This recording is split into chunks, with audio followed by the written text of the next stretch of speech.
Yeah, we're not really looking to move right now. We're kind of happy with our current solution. We're just looking around, shopping around a little bit to see if there is something better out there. We're also looking at a bunch of your competitors, so no pressure.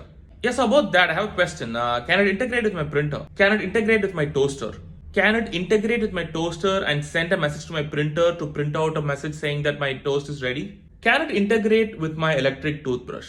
No. It has an API. Can it do a CSV export? Can it do a PDF export? Can it combine the CSV and PDF file and export it in the same password protected zip file? Yes. You see, that won't work for us because we need the CSV and the PDF in a Word document. Do you have open APIs? That won't work for us because we need them to be closed APIs. Oh, you can build closed APIs? Is there like an ETA on that? Oh, is that a one-way sync or a two-way sync? Can it do a three-way sync?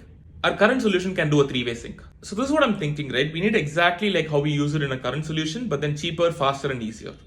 Yeah, so we need to replicate the same workflow that we have in our current solution. Small challenge there. The person who set up the workflow retired like 5 years ago. So would you help us migrating data from our current solution into your product? Oh, the name of our current solution? Yeah, it's Microsoft Excel.